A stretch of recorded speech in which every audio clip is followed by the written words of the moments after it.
Hello, everybody, and welcome to Joyride, a podcast by me, Kaliegh. This podcast is a pop culture podcast that talks about Emmys, award shows, movies, TV shows. Occasionally, I'll talk about music.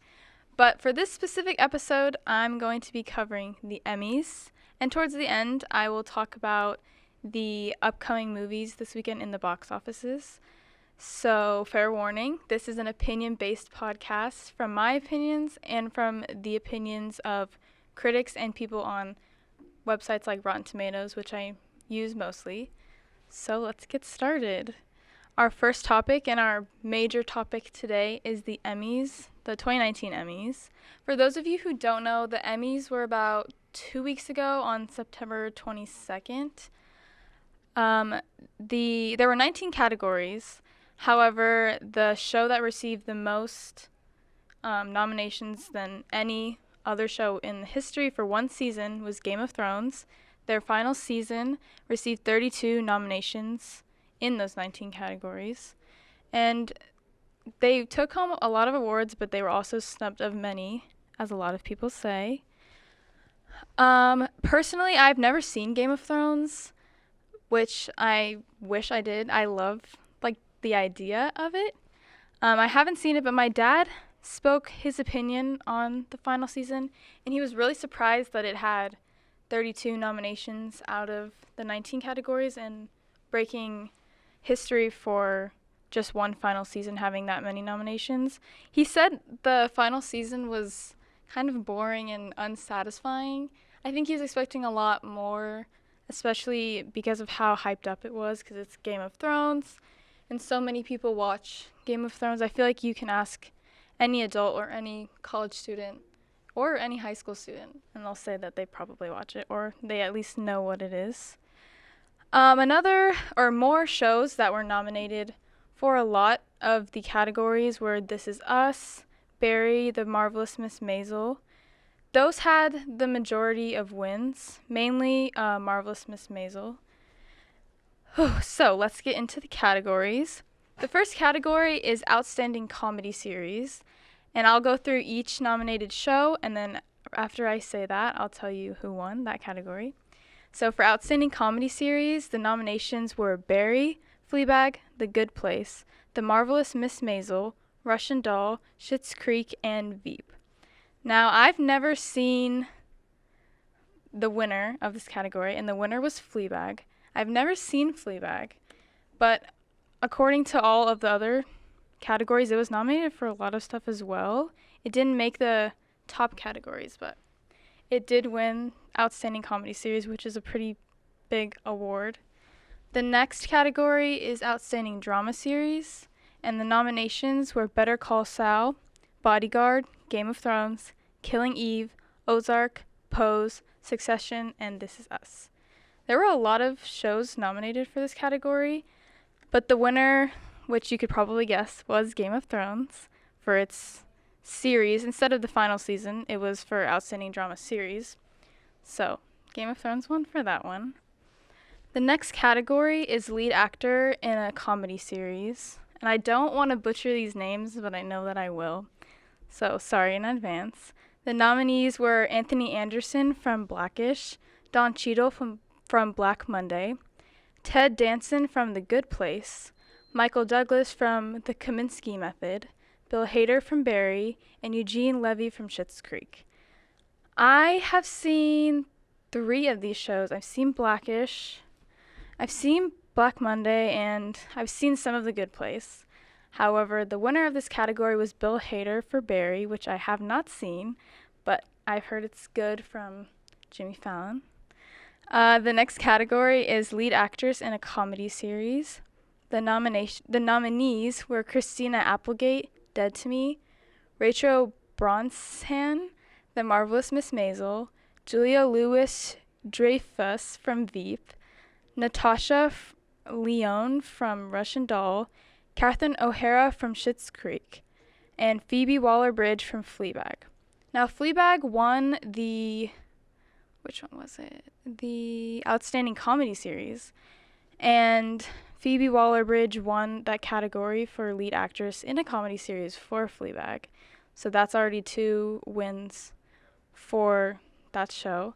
However, I'm not going to go through every category because there are 19 of them. Although all of the categories, in my opinion, are equally important, even though when they do have the Emmys, they cut it off. They don't say like the special effects artists or stunts or anything like that, which sucks because that's what makes shows as well. But they mainly do like supporting actress, directors, and stuff like that. However, I'm just going to do supporting actress and lead actor in most of the categories, mainly like comedy, drama series. Okay, next one is supporting actor in a comedy series. And the nominations were Stephen Root from Barry, Henry Winkler from Barry, Anthony Carnegie from Barry, Alan Arkin from The Kominsky Method, Tony Shalhoub from Marvelous Miss Maisel, and Tony Hale from Veep. And the winner of this category is Tony Shalhoub from Marvelous Miss Maisel. And Barry had 3 people in that category that were up, but it was snubbed of an award in my opinion, even though I haven't seen it. The next category is supporting actress in a comedy series. The nominations are Sarah Goldberg from Barry, Sienna Clifford from Fleabag, Olivia Colman from Fleabag, Betty Boplin from Glow, Kate Mickelson from SNL, and Alex Borstein from Marvelous Miss Maisel. Oh, and Marian Hinkle from Marvelous Miss Maisel, and Anna Cholinsky from Veep. Now, the winner of this category goes to Alex Borstein from The Marvelous Miss Maisel, which, if I'm not wrong, puts Marvelous Miss Maisel at 2 awards so far. I mean, they were nominated. They were one of the top shows that were nominated. The next category is lead actor in a drama series. The nominations are Jason Bateman from Ozark, Sterling K. Brown from This Is Us, Kit Harington from Game of Thrones, Bob Odenkirk from Better Call Saul, Billy Porter from Pose, and Milo Ventimiglia from This Is Us. And the winner of that category is Billy Porter from Pose. And I love Billy Porter. If you did watch the Emmys, he looked amazing. Just gonna say that. The next category is lead actress in a drama series. The nominations were mainly Game of Thrones. Game of Thrones and Killing Eve as well. So the nominees were Emilia Clarke for Game of Thrones, Robin Wright from House of Cards, Viola Davis from How to Get Away with Murder, Sandra Oh from Killing Eve, Jodie Comer from Killing Eve, Laura Linney from Ozark, and Mandy Moore from This Is Us. And the winner for lead actress in a drama series was Jodie Comer from Killing Eve, which was surprising. I was really surprised that Emilia Clarke didn't get it for Game of Thrones, because even though I don't watch Game of Thrones, the first person I think about is Emilia Clarke and her character Daenerys, mainly because she's on most of the posters. But she got snubbed of an award, and even though I haven't seen it, I do think that she was snubbed. The next category is Outstanding Supporting Actor in a Drama Series. So for this category, Game of Thrones had 2 nominations. Better Call Saul had 2 as well. Oh no, sorry. Game of Thrones had 3 nominations. And then Better Call Saul, had 2. So the first nominee is Bian Carlo from Better Call Saul, Jonathan Banks from Better Call Saul, Nicola Coster-Waldau from Game of Thrones, Peter Dinklage from Game of Thrones, Alfie Allen from Game of Thrones, Michael Kelly from House of Cards, and Chris Sullivan from This Is Us. And the winner was Game of Thrones, Peter Dinklage. I was surprised that Game of Thrones had so many I guess I wanted them to have more supporting actors. I feel like a show like Game of Thrones has so many different roles that I wasn't expecting just 3 people to be nominated. And it makes more sense for the next category because The next category is mainly Game of Thrones that was nominated, but Peter Dinklage won for that one, and he's an outstanding actor, so I do support the Outstanding Supporting Actor award that he got. The last category I will be talking about today is the Outstanding Supporting Actress in a Drama Series.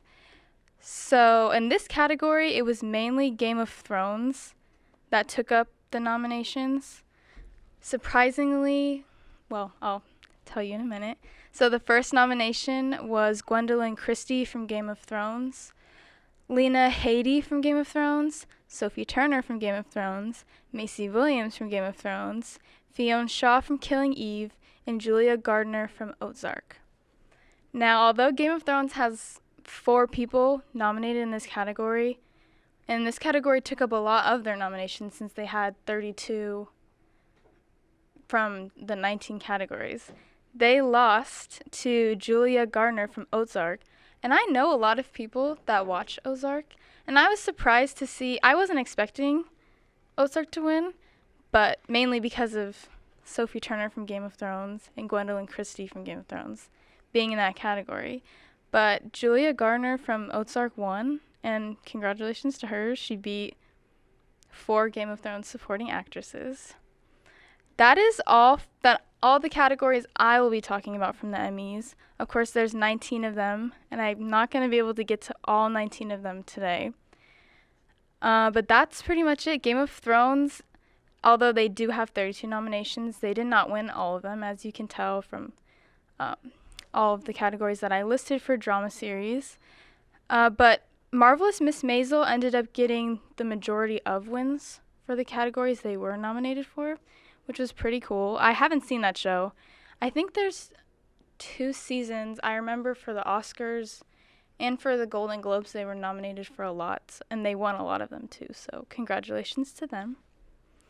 Our closing topic for today's podcast is movies coming this weekend. There aren't many, movies. It's mainly one big movie that's coming this weekend is Joker, which stars Joaquin Phoenix. There's a website called Block 37 Movies that I'll be reading their description of the movie if you're not sure what Joker is. Or if you don't know who the Joker is, he is a DC comic villain. And I read a ton of articles trying to summarize what Joker was, what the movie was, because mainly with my friends, everyone thinks it's his backstory on how he became this villain. But surprisingly, people think it's about mental illness, and it's kind of mixed with both. A lot of the critics' reviews, since it's not out yet, a lot of the critics' reviews were negative, but I'm expecting the audience scores to be a little higher up because normally critics' scores are very harsh compared to what the audience is waiting for and what they're ready for. So this is probably the best description of what this movie is. So it's starring Joaquin Phoenix, and he is forever alone in a crowd. Failed comedian Arthur Fleck seeks connection as he walks the streets of Gotham City. Arthur wears 2 masks, the one he paints for his day job as a clown, and the guise he projects in the futile attempt to feel like he's a part of the world around him, isolated, bullied, and disregarded by society. Fleck begins a slow descent into a madness as he transforms into the criminal mastermind known as Joker. The Rotten Tomatoes score wasn't terrible on the critics' side for this movie, but according to, what I see most people talking about when it comes to this movie is they're expecting this to win a ton of Oscars. And of course, the audience scores haven't necessarily completely come in yet. It just reached the box office yesterday, as it's yesterday night's official release is today. But the critics gave this a 69% on Rotten Tomatoes, which isn't terrible. There are movies that have worse, but from what I was expecting, I wasn't expecting to get a 69% on this. I'm hoping the audience scores are better. I'm going to go try to see the movie myself this weekend. So hopefully I can, next podcast, maybe talk a little about my reviews. I'm not a big DC fan, when it comes to DC and Marvel. I normally side with Marvel. But some of DC's movies have been up there, minus, in my opinion, the Batman vs. Superman movie. But I'm pretty excited to see it. It looks good. Joaquin Phoenix is a very good actor. I'm excited to see what he does with the character since they have so many different Jokers already, I feel like. Jared Leto was just put as a Joker not that long ago. And I was surprised to see this, but this isn't like a Suicide Squad spinoff. This is mainly about the Joker, even though it's just called Joker. A lot of people wonder why it's not the Joker and it's just called Joker, but looks like we'll see this weekend. So thank you guys so much for watching this podcast. If this is your first time watching one of my podcasts, it's a pop culture review normally. Sometimes I will talk about songs. I'm thinking about having a podcast where I go over albums that were recently released that I listen to. So if you're interested in that, I'll let you know when it's coming up. It won't necessarily be the next episode, but maybe the one after. If you're on our YouTube channel right now, make sure you go check out a bunch of our other shows we have. We have VTV. There is another movie review show. We also have some little documentaries on there as well. So thank you guys so much for watching. I hope you enjoyed this episode of Joyride, and I will see you next time. To me, but don't come here. Take my words with a grain of salt. 'Cause remember, honey, you can fall apart.